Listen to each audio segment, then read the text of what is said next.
Кате, време е за тебе, се разбира. Продолжуваме на истата тема, помени.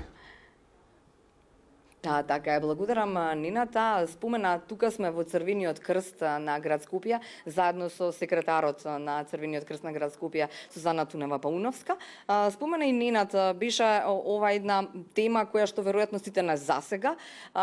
Сузана, долго време сте овде. Имало разни приказни. Се случи овој период, нели, социјалните медиуми се оние кои што во овој период ни даваат за право, нели, да коментираме сите, па и вака да излегуваат на виделина и овие приказни кои што вам ви се веројатно секојдневие. Тала и неговата приказна, па Срце на дланка и нивната приказна, па излезе дека, нели, ако се собрани парите, тој е коцкар, па ја тепа жена му иако вели дека е избркана и така натаму и дека, нели, си отишла. Како Црвениот крст ни си во овие години, колку што сте вие во него и претходно, секако, на кој начин се лоцира тоа, дали е тоа вистински семејство од ранлива категорија? Какви се стандардите за некој човек семејство да влезе во оваа категорија? Да, Кате, навистина сакам да кажам дека се почесто се случуваат такви работи, најверојатно дека кризата и се она што се случува околу нас, некои луѓе едноставно сака да искористат и на некој полесен начин да дојдат до тоа што на некој навистина му е потребно. Јас сакам да ја поздравам хуманата димензија на медиумите, на новинарите, на вас сите, на индивидуалците кои што сака да помогнат, како што знаеме дека имаме навистина хумани луѓе во нашава држава. Меѓутоа, мој совет е дека сето тоа треба да биде на еден многу поорганизиран начин.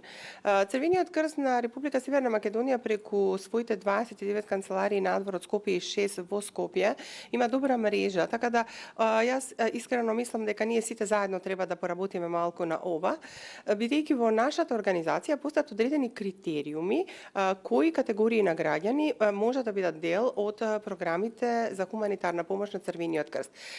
Тоа се, например, различни критериуми за различни целни групи.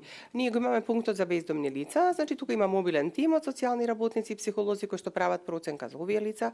Ги имаме дневните центри за стари лица, тука исто така имаме тим од медицински сестри и социјални работници кои што излегуваат на терен и прават проценка дали тоа лице треба да биде дел од нашата активност во делот на поддршка на во домот и секако, нели, да учествуваат во работата на дневните центри. Потоа го имаме центарот нега, каде што тука има друг мобилен тим кој што работи на терен, дали на тоа лице му е потребна нега во домот или истото треба да биде сместено во некоја институција. Така да имаме различни целни групи, имаме различни критериуми. Постои една база на податоци, која што база на податоци секогаш се трудиме да биде во корелација со базата на податоци на Министерството за труд и социјална политика. Така да многу често се случува да имаме дупли информации, да имаме некои празнини. Всушност Црвениот крст, ние сме организација која што е помагател на државата и помагател на властите, без разлика, не изборуваме за политичка партија тука. Значи, кој да е, нашата улога е да бидеме помагатели и да ги покриваме сите оние, да речам, празнини каде што државата не може да влезе. Така, на тој начин треба да работиме и со вас, и со хуманите граѓани, и со сите оние кои што имаат желба да бидат дел од таква некоја хуманитарна активност. И на тој начин мислам дека ќе се направи добра проценка и помошта ќе оди во правите раце. Заради тоа што верувам дека нели има некоја, да кажам, некој размислување дека Црвениот крст е државна институција, дека не сме отворени за соработка. Меѓутоа тоа не е точно апсолутно. Нели секогаш има луѓе кои што различно размислуваат. Црвениот крст веќе 17 години е многу отворена организација за соработка со невладиниот сектор, со индивидуални луѓе, донации. Значи, едноставно ние нема да им се мешаме во работата на тоа, на нивната идеја или замисла, исто така и на некои емисии хуманитарни како што е Срце на дланка, него можеме да помогнеме да направиме проценката што е тоа што на тие луѓе навистина им е потребно и потоа, нели, само да соработуваме со тие кои што сакаат да ја реализираат активноста. Значи, ова е една понуда од наша страна за да не ни се случува ова што ни се случи. Кај нас во Црвениот крст, да, и ние, и покрај тоа што ја правиме проценката. Покрај тоа што сте тука години. И покрај тоа што ги имаме базата на податоци, и ние често пати сме доведени во некоја ситуација да размислуваме дали е тоа вистина, дали на вистина состојбата е таква.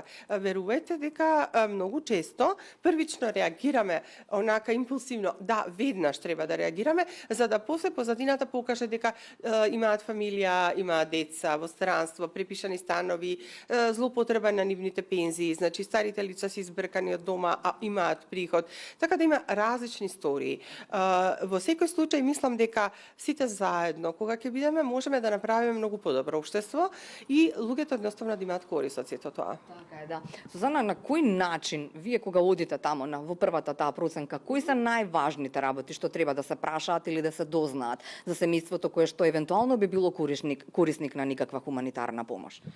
Како што и претходно кажав, значи се работи зависи од категоријата на лицето, дали е старо лице, дали е бездомник, дали е самохрана мајка, дали е лица семејство цело и слично.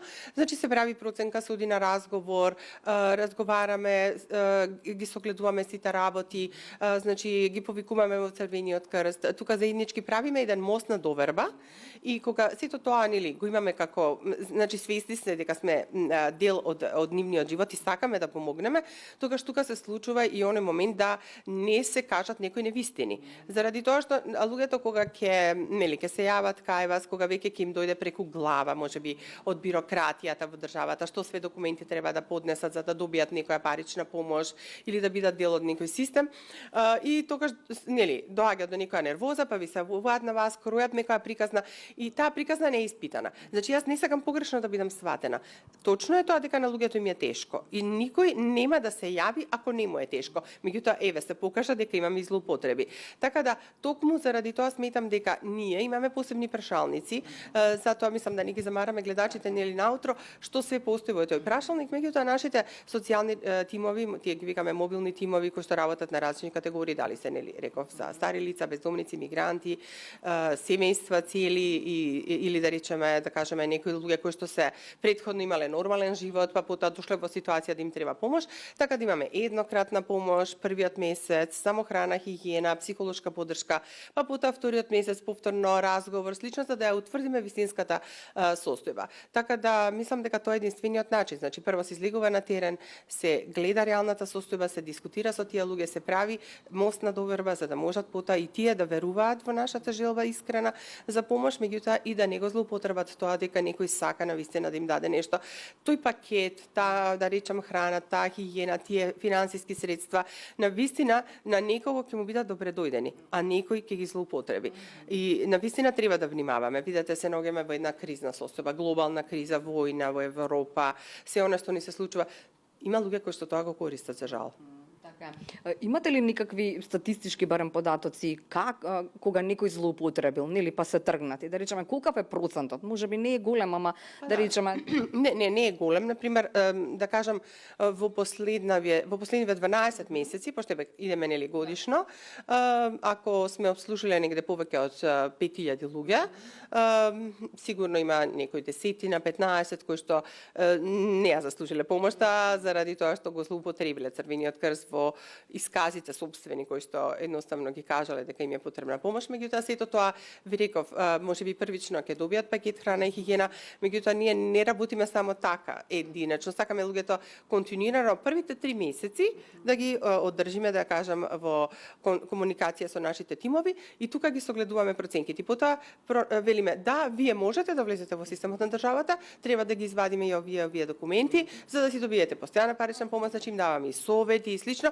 Значи во рамките од тие 3 месеци ние осознаваме за што точно се работи. Значи тоа е тој период кога точно се гледа што на некој семејство му е потребно долгорочно. Иначе првично реакцијата е нели веднаш пакет храна, хигиена, лекови и слично, меѓутоа не е тоа само еднаш, него во рамки од 3 месеци се следи тоа семејство и тој корисник и често пати се случува и тука кај нас доаѓаат, па кога веќе вториот пат нема да добијат помош, па се вика, па вие ја злоупотребувате помошта, ја знам вие кои сте, знам вие што правите и се.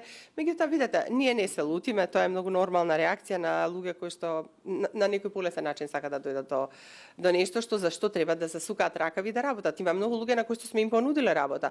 Значи да, верете, гледаме дека сте добри, дека имате добро здравје, дојдете, бидете дел од Црвениот крст, од тимовите наши, да бидете дел од логистичкиот центар. Ако немате образование, можете да пакувате, а за тоа да добиете дневница, И тогаш веќе се ама не може ме боли половината, имам ваков преглед, онаков преглед и тука веќе се гледа дека тоа лице нешто се случува. Така. Зана многу ви благодарам на овие информации и секако уште еднаш прстот на чело за сите оние кои што сакаат да влезат во никаква хумана мисија. Ве Црвениот крст, како што ни кажа Сузана, последниве 20 на 17 години, да речеме, е навистина отворена институција, па затоа Бојрум, ако има некој на кој што сакате да му помогнете, нека оди тоа преку Црвениот крст, за да не се случуваат вакви немили настани и некој кој што не заслужува да добија финансиска поддршка.